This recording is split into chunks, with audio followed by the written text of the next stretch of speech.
And Bill Parment, thanks very much for joining me. I appreciate it. Well, nice to be with you.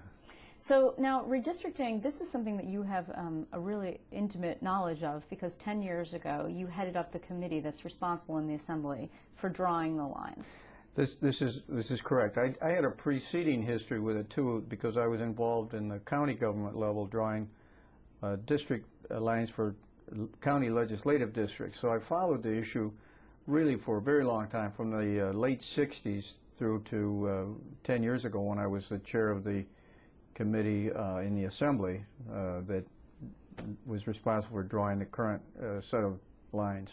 And how political is it? Because, you know, right now what we're talking about is you're seeing all of these competing forces talking about, oh, Albany needs to be reformed, and the best way to do it is to take the politics out of redistricting and make them just sort of antiseptically based on numbers and of course, the Voting Rights Act and other considerations. But just how political is this process?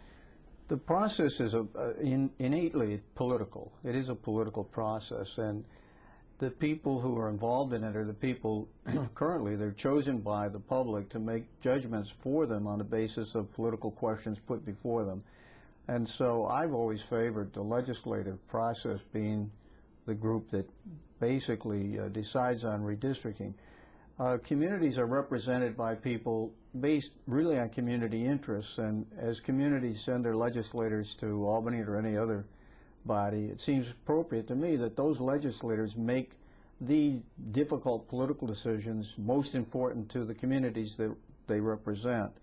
And to do it with a, as you mentioned, aseptic, supposedly independent group that would have no allegiance or responsibility to any of the community interests, it seems to me would be a mistake. But don't you think, I mean, the argument is that this process isn't actually fair, that it favors incumbents, that the districts are gerrymandered to keep the balance of power in the hands of the people who currently have it. In the Assembly, in your case, is the Democrats. I don't know, and you should correct me if I'm wrong, exactly how much things would change. The city is a Democratic place in New York City. I can't imagine if they change the way that the lines are drawn that more Republicans are all of a sudden going to be elected. Yeah, from a partisan point of view, there would be no real changes that I would see from a different group doing redistricting, because as you point out, New York City is very Democratic, and the upstate area tends to be Republican. And I put it this way: I defy anybody to draw a Democratic district in Steuben County or a Republican district in Brooklyn. It's very difficult to do. And but I would also point out that after the first election, you got 10 years of incumbents again. And so you might change somehow to disadvantage the current set of incumbents. But I would say, to what advantage? Why would you want to disadvantage the incumbents, the people who have already chosen to represent their communities, for this supposed, oh, it's nonpartisan? I see this really as another attack by the anti-federalist sentiments that are really embedded in American government philosophy. What does that mean? Well, what does that mean? The anti-federalists wanted rotation in office, it was called, during the time of the Constitutional Convention, which meant term limits. Right. Because they didn't want legislators to become powerful. Now, I would counter with, well, if you don't want legislators to become powerful, would you rather have the bureaucracy have the power and your legislators not have power? But this is part of an anti-incumbent mood, and it's part of a term limits mood that is always nascent in the public's image. And it's been the Federalists and Anti-Federalists fighting this out for 200 years. But there's no court case that says that the process should be aseptic or nonpartisan. Court cases are about one person, one vote. When you look at Baker versus Carr, Reynolds versus Sims, Karcher versus Draggett, all of these cases are about approximating equal proportions of the public for each legislator. Now, of course, there's a host of case law that comes out of the Voting Rights Act of '65, and that also has a direct impact on New York State's redistricting and what happens when people draw lines. And it is a check on the partisanship of the legislature in a strange kind of a way. But we do have to go through a review by the Justice Department before the plan can become voted on by the legislature. And right. If Justice were to disapprove, we wouldn't be able to move it forward. So we have to meet a lot of requirements. But again, when you get back to the basis of it, it seems to me that the people that have been chosen by the electorate to represent those communities are the ones best able to do that. Now, I'm thinking to myself, well, let's see, if we turn it over to aseptic, nonpartisan group headed by Ed Koch, for instance, who's campaigning on this right now, not for election, but he's as a part of his movement, I'll call it.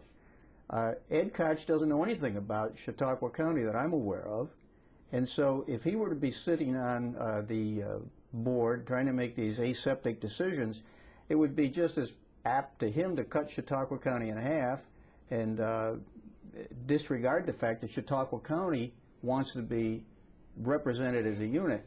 And I could see the same kind of reverse thing. Let's say if you took a person from Western New York who had no political experience or knowledge of Queens and started hacking up the neighborhoods in Queens. Now, even to the extent that those of us who are involved in all of this get a lot of input from our colleagues about it, we find after we've drawn tentative lines that people say, oh, no, wait a minute.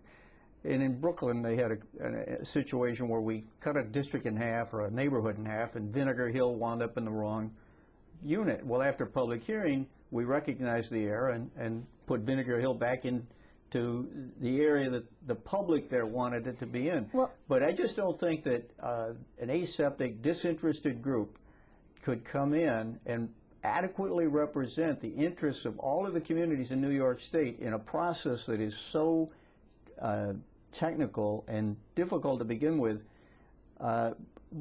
what advantage? That they would go out of their way to disadvantage incumbents? Well, let's talk about Koch for a second, actually, because Koch, as you mentioned, has this PAC. It's a political action committee. It's called New York Uprising, and he's going around the state and asking people to pledge their support, incumbents and candidates, for nonpartisan redistricting reform, which you've just mentioned is not something that you support. He's labeled you an enemy of reform. Right. You're not even running for re-election. I'm an enemy of the people. Because you refused to sign this pledge. Right. You refused to sign, so did Shelley Silver, and Shelley Silver he's actually been your leader. Koch has been very harsh about him, saying he should be thrown out. Do you Shelley think must be public enemy number one then. He is indeed, with John Sampson. Enemy, yeah. You're somewhere down the list. Oh, okay. But why didn't you sign the pledge? Well, I think pledges are inappropriate to begin with, but I don't agree with the philosophy of this pact. It basically asked people to pledge that they would go with this non-interested group to do redistricting. Let me just point out that the U.S. Constitution requires state legislators